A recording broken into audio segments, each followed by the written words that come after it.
Are you looking to make some carne asada, some arrachera, but want that beef to turn out juicy and tender? Well, this is the secret to make a special beef softener. We call it ablandador de carne, that is gonna make the perfect and most fabulous beef just tender and juicy as any carne asada or arrachera should be. So let's start.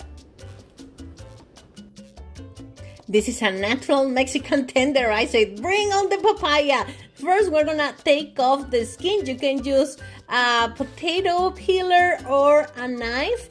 And this is super easy. The potato peeler makes a much faster and easier job. The papaya has an enzyme called papaina, and this helps to break the protein in the beef. So this is a natural tenderizer, and don't worry, the beef is not gonna get the papaya flavor at all. Now cut your papaya in small pieces just to help the blender to liquefy it faster, and leave on the seeds. Leave on the papaya seeds. Put this in the blender. You are using 1 cup of papaya per each pound of beef, or half a kilogram of meat or beef that you want to tenderize. Now blend it all together, pass it through how you call it, here's a put in the name because I don't remember, so you don't have the seeds on top of your beef.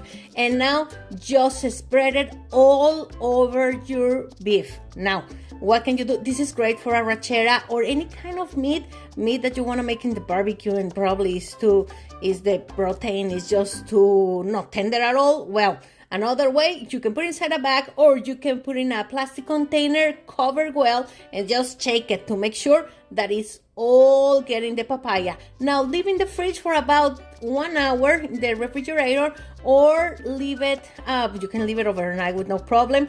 Just rinse your beef so you get off of the excess of papaya, and there you go. Time to marinate or season your beef. This is my delicious arrachera recipe that is on my blog, Mexican Food by Laura, and the link is here at the box description and also on the comments, so you can go over there and check out my guacamole and my amazing arrachera recipe. This is my father's recipe, so you're gonna love it, and all the instructions on and time to make this natural papaya tenderizer. So I hope you enjoy, and see you with more amazing recipes in Mexican Food by Laura. Adios, amigos.